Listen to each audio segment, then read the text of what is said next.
Boa noite, pessoal. Esse é um vídeo da disciplina de Direito Processual Civil 1. Uma pena que a gente esteja aí distantes fisicamente, mas achei muito interessante essa iniciativa do Centro Acadêmico, do CACHIF, e fiquei à disposição para fazer um vídeo para auxiliar vocês aí a também ter noção do conteúdo, dos estudos com relação ao semestre de Processo Civil 1. E por isso, então, hoje estou fazendo esse vídeo, encaminhando para os alunos. Espero que a gente possa, em breve, ou ter aulas à distância, ou, se a gente não vai fazer as aulas à distância, que a gente possa ter aulas presenciais o quanto antes, para que a gente possa manter aí 2 semestres no ano de 2020, independentemente de a gente ter, obviamente, essa situação toda da pandemia alterou a vida de todo mundo, mas o importante é que a gente mantenha os alunos atentos para que o dano para vocês seja o menor possível, tá? Bom, então na nossa disciplina de Processo Civil 1, nós no início do semestre falamos sobre competência. Falei um pouco sobre os princípios do processo, do direito processual civil, no Código de Processo Civil de 2015, e depois nós falamos sobre competência. Então, depois de competência, nós entramos em uma série de temas que estão ligados com as estruturas do direito processual civil, na parte geral do Código de Processo Civil. Então, as estruturas são litisconsórcio, toda a parte de sujeitos do processo. Então, quem são as partes, quem é o juiz, quem é o Ministério Público, os sujeitos do processo. Depois, nós estudamos os deveres das partes, desses sujeitos e dos seus procuradores, e, obviamente, dentro do princípio da cooperação, de que forma o juiz também tem que agir dentro do processo.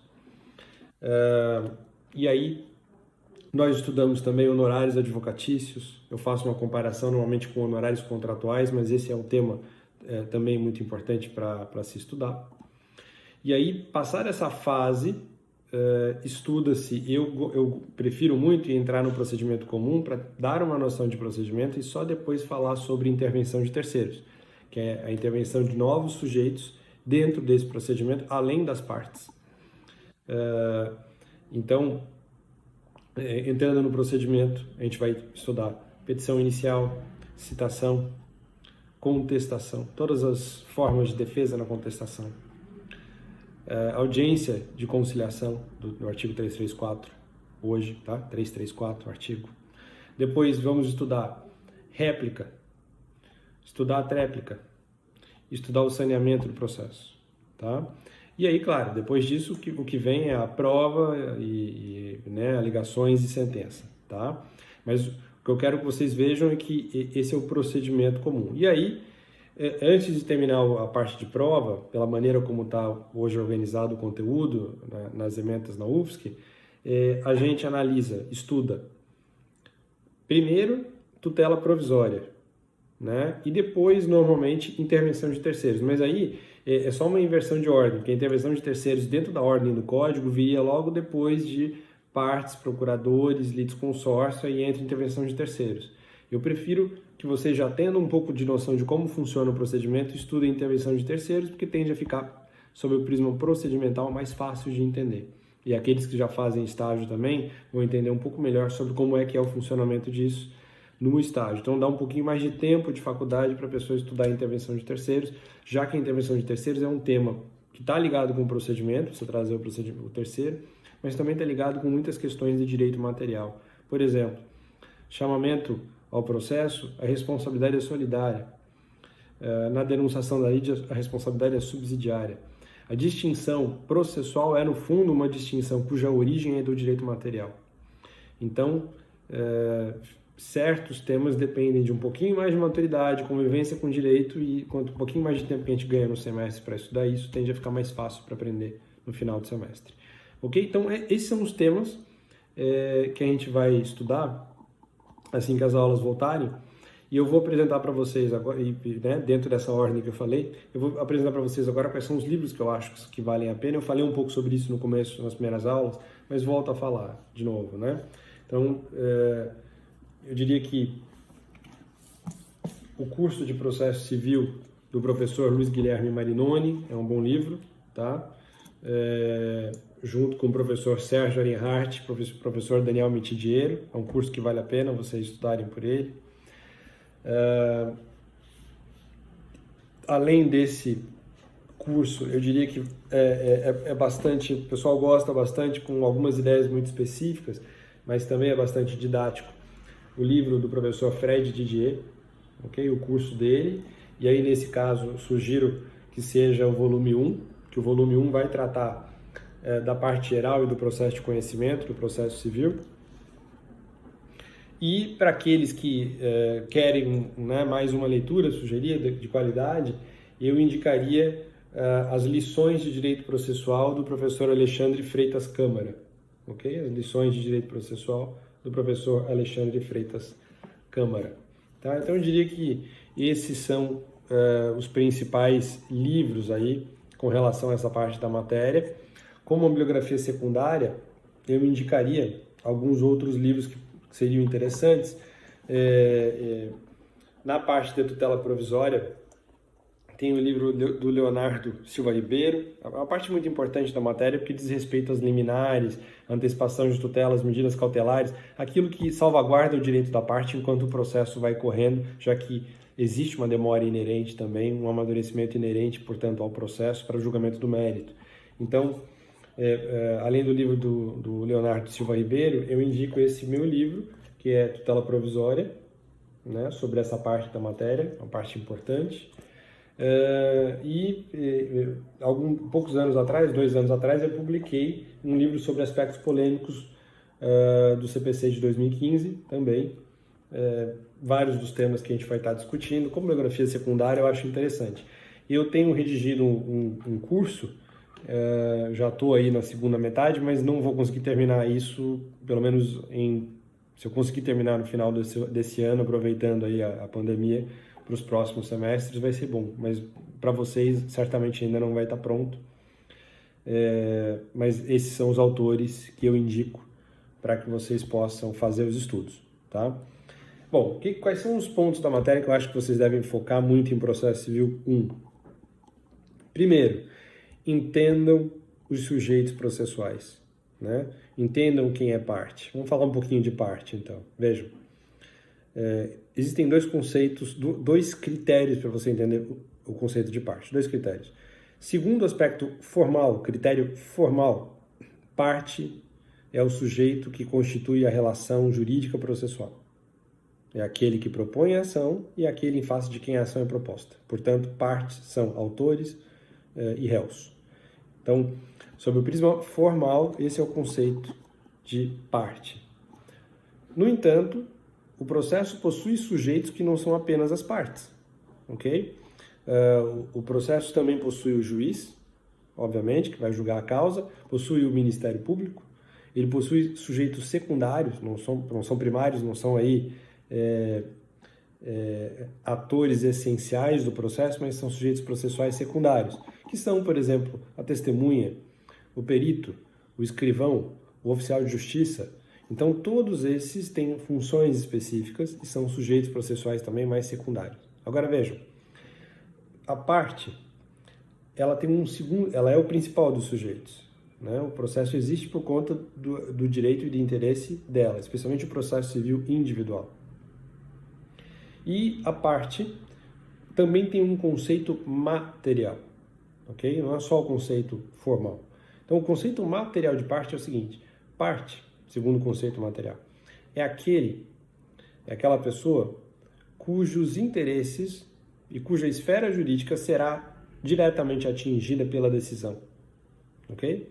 Parte, nesse caso, é a pessoa cuja esfera jurídica será diretamente atingida pela decisão. Então, nesse caso, imaginem vocês que eu tenho um processo em que eu não sou parte desse processo, mas a sentença vai me atingir diretamente. Imagine que você adquiriu, por exemplo, um apartamento que estava financiado junto a uma instituição financeira. A pessoa que vendeu para você financiou junto a uma instituição financeira. Essa pessoa entendeu que a instituição financeira estava cobrando indevidamente o valor do financiamento e propôs uma ação contra a instituição financeira. Muito bem. No momento em que a pessoa vende o apartamento, né, quem compra esse apartamento tem todo o interesse no resultado da ação. Mas veja, quem compra o apartamento só vai se transformar em parte formal do processo se a instituição financeira concordar. O que significa que em 99% das vezes, nesse exemplo que eu estou dando, o comprador do apartamento, ou o comprador do imóvel, né, da casa financiada, ele vai ser diretamente atingido pela sentença ao final, mas ele não é nem autor nem réu do processo, ok? Ele é atingido diretamente porque ele tem interesse em saber qual é o valor devido ainda por aquele imóvel. Ele, na maioria das vezes, assume o dever de pagar essa situação, mas ele não se torna, na maioria das vezes, ele pagar por esse contrato, mas ele não se torna, na maioria das vezes, parte do processo formalmente. Então, o que eu quero que vocês vejam é, em muitas situações, quem vai ser diretamente afetado pela decisão não é mais quem ainda consta como autor ou como réu. E é por isso que a parte não é só o autor ou o réu que constam dos autos, mas sim todos aqueles que são afetados diretamente, mas também todos aqueles que são afetados diretamente pelos efeitos da decisão, ok?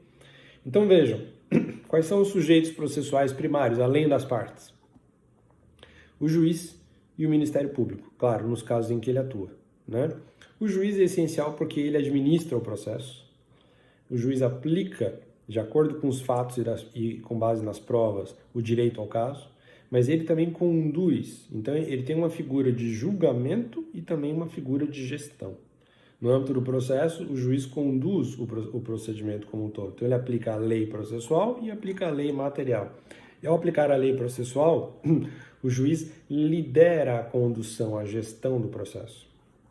É claro que cada vez mais, por conta do princípio da cooperação, as partes participam em conjunto com o magistrado na condução do processo. Então, não é correto a gente dizer que apenas o juiz administra o processo. Na verdade, o juiz administra o processo, mas se as duas partes, a respeito de uma questão de interesse delas, chegarem a um acordo, por exemplo, um negócio jurídico processual, artigo 190, 191 do Código de Processo Civil, o juiz é obrigado a respeitar o interesse das partes. O juiz só não é obrigado a respeitar aquilo que as partes acordam a respeito do procedimento se isso for contra um direito fundamental, for contra um direito indisponível, ou se isso versar a respeito,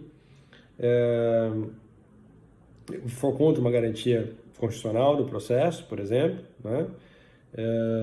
Como é o caso do duplo grau de jurisdição, da licitude da prova, assim por diante. Mas vejam, fora essas situações, o juiz só não é obrigado a concordar se as partes estabelecerem um calendário processual. Porque se as partes estabelecerem um calendário processual, isso significa que elas poderão, a respeito desse tema, dizer quando é que tem que ser dada, inclusive a decisão, dizer quando é que vai haver audiência. Então, a administração do processo pelas partes precisa da concordância do juiz, porque senão você começa a impor ao juízo uma série de circunstâncias que ele precisa se organizar também para poder cumprir aquilo que as partes estão estabelecendo. Então, na verdade, juntos, juiz e partes vão estabelecer esse calendário. Tá? Então, vejam aí também o princípio da cooperação, a importância desse sujeito. O juiz vai proferir nos autos do processo um despacho, são decisões que não têm cunho decisório. Ele vai proferir decisões interlocutórias, são decisões que podem prejudicar ou beneficiar as partes durante o processo. Algumas são recorríveis, outras não, ok? E vocês vão encontrar, né, isso aí lá na parte de recursos, ali no artigo 1015, e vejam vocês que o juiz também decide o processo ao final por meio da sentença, né? Então ele profere várias decisões durante o processo. Vocês vão estudar os tipos especialmente os recursos cabíveis em face dessas decisões por ocasião dos recursos. Mas esse é o papel do juiz. E o Ministério Público é também uma figura muito importante no processo civil, especialmente no processo coletivo. O Ministério Público é muito importante porque nesses casos ele pode ser autor também da ação civil pública, ele pode conduzir o inquérito civil, o procedimento preparatório do inquérito civil e assim por diante. Então, sempre que existe um interesse público evidenciado, por meio da ação civil pública, o Ministério Público pode, inclusive, mover essa ação e ele se torna parte no processo. Já no processo civil individual, o Ministério Público vai se tornar parte do processo, na verdade, através de substituição processual, de inversão da titularidade do direito de ação, especificamente para a proteção dos direitos indisponíveis, proteção de direitos de incapazes, proteção dos indígenas. Então, são situações que você vai trabalhar aí com investigação de paternidade, com alimentos, não é? Para proteção desses direitos que o Ministério Público vai ter, inclusive, legitimidade também para propor ações, nesse caso, de caráter individual. Mas veja, nessa circunstância, o Ministério Público propõe a ação para tutelar o direito de uma outra pessoa que também teria, inclusive, o próprio mesmo direito de ação, né? Também tem esse mesmo direito de ação. Ocorre que se o Ministério Público não for autor nesses casos, havendo, volto a dizer, direitos indisponíveis. O que são direitos indisponíveis? São direitos fundamentais cujo exercício eu não posso abrir mão, né? São direitos essenciais, direitos fundamentais, cujo exercício eu não posso abrir mão, né? Então, eu posso abrir mão de propriedade, por exemplo. Eu posso abrir mão de determinados direitos autorais, mas eu não posso abrir mão, por exemplo, do meu direito a alimentos. Eu posso concordar sobre a maneira de cumprir esses direitos. A maneira de cumprir determinados direitos indisponíveis, né, ela pode gerar composição. São direitos que admitem composição. Mas eu não posso fazer, nessas circunstâncias, eu não devo, nessas circunstâncias de direitos indisponíveis, fazer acordos sem que eu me preocupe muito bem com a execução desse acordo para que esse direito seja respeitado. Então, isso vai acontecer quando eu tenho incapazes, vai acontecer a respeito de temas que envolvem alimentos, temas que envolvem disputa de terras, né, no Brasil, temas que envolvem indígenas. E nessas situações como um todo, o Ministério Público, se não for o autor da ação, ele será fiscal da lei. Ele vai atuar no processo dando pareceres, especialmente antes da sentença, ele vai dar o parecer a respeito da postura, da opinião dele quanto àquele tema, né? Então, o Ministério Público vai ter um papel muito importante para auxiliar o juízo, trazendo uma opinião a mais em temas de grande interesse público, né? E nós chamamos isso de custos legis, né? Ele vai atuar como fiscal da lei, tá? Então ele vai dar pareceres antes das principais decisões do magistrado, no caso concreto. Em princípio, antes da sentença sempre, mas se houver uma decisão muito importante em um determinado momento, por exemplo, uma inversão de guarda, uma ação de família, dependendo do tema que você está tratando, o Ministério Público vai dar o parecer antes de uma decisão, mesmo que não seja uma sentença, o juiz vai pedir para ouvi-lo e ele deve se manifestar nessas situações que sejam decisões estratégicas e importantes no decurso do processo também, tá? Ok, bom, tudo isso para falar sobre o tema sujeitos processuais, né? Eu peço que vocês façam a leitura desses livros que eu encaminhei, façam a leitura também de artigos em revistas, ok? Revistas especializadas, a revista de processo, por exemplo, vale muito a pena. E nós temos volumes aí na biblioteca da universidade. Além da revista de processo, vocês hoje em dia têm no Academia, por exemplo, vários artigos a respeito desses temas, tá? Então não deixem de buscar trabalhos com relação também aos artigos sobre esses temas, vale a pena, né? E também eu fico à disposição para responder dúvidas, peço que vocês encaminhem e-mails a respeito disso, dúvidas, né? O meu e-mail podem mandar para o lami, com y, @lflamidenovo.com, né? E eu fico 100% à disposição para interagir, para responder a quaisquer questões, dúvidas que vocês tenham. com relação ao estudo da matéria.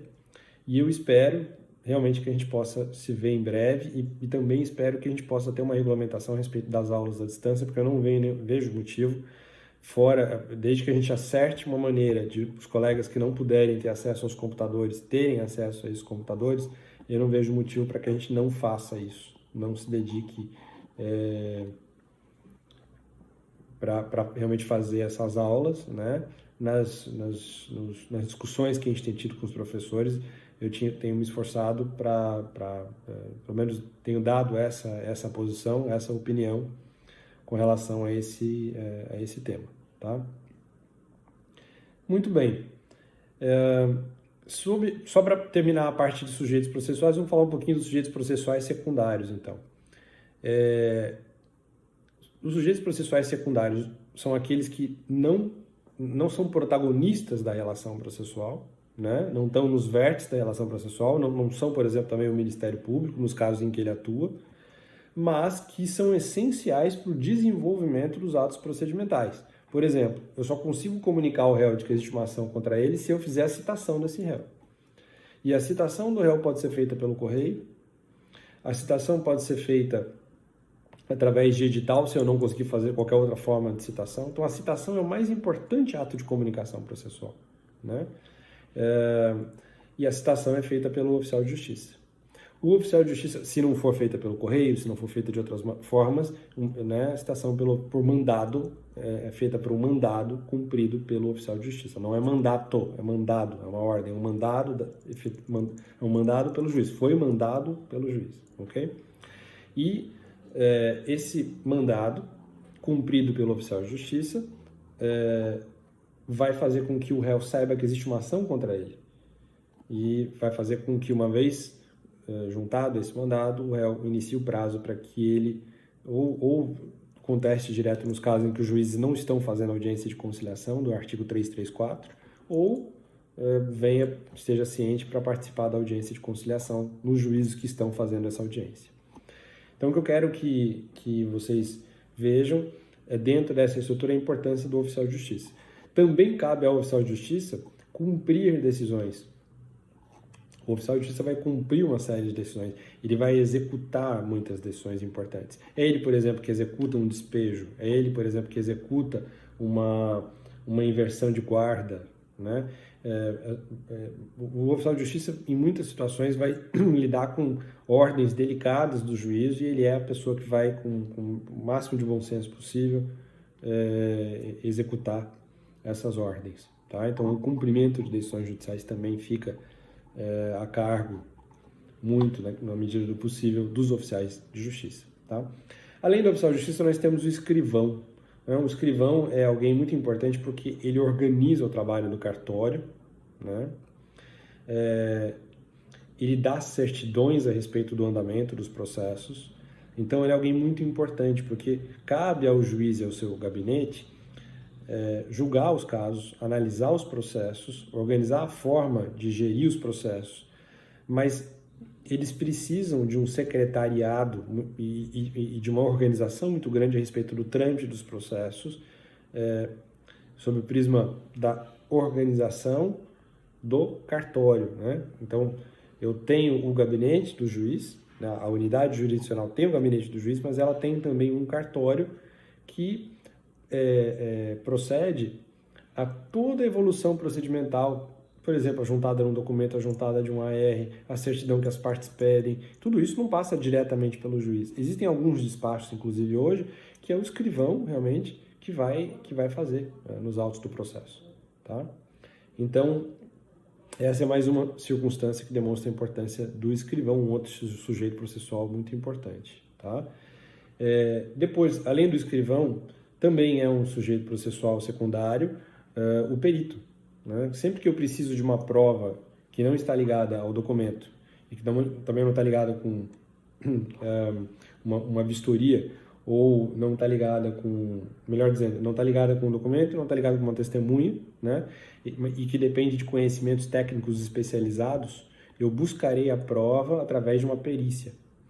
E o perito de confiança do juiz, nomeado pelo juiz, vai ter os seus honorários pagos aí pelas partes, na maioria das vezes as partes dividem o valor dos honorários do perito, pagando metade antes, metade depois, mas o ponto central é que os honorários do perito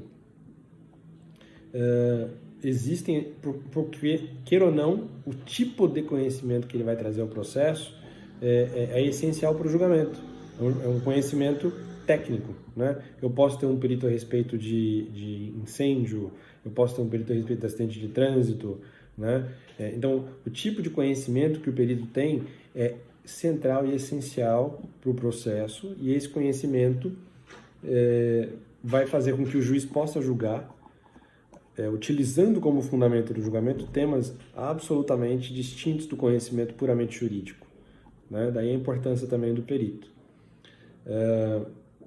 Além do perito, haverá os assistentes técnicos, que são indicados pelas partes e que vão complementar o laudo do perito, vão questionar o perito, então eles vão fazer com que haja um debate juntamente pelas partes, também sobre o prisma técnico, né? Então eles também são sujeitos do processo, mas não são o perito indicado pelo juiz. Então vejam que tudo isso vai compor os autos do processo, né? Também são sujeitos processuais as testemunhas, né? Sujeitos processuais secundários, mas são, porque a testemunha é essencial para o julgamento da causa, especialmente quando ela presenciou, vivenciou, fez parte do fato que está sendo objeto da lide.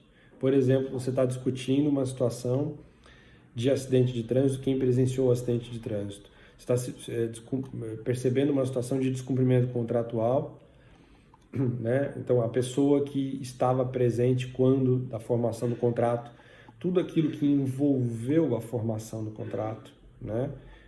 Pode ser elemento de testemunho.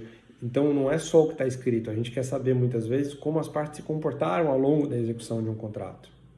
E muitas vezes os documentos são importantes, mas a prova testemunhal ajuda muito a demonstrar como é que isso tudo aconteceu, tá? Então, o que eu quero mostrar a vocês é que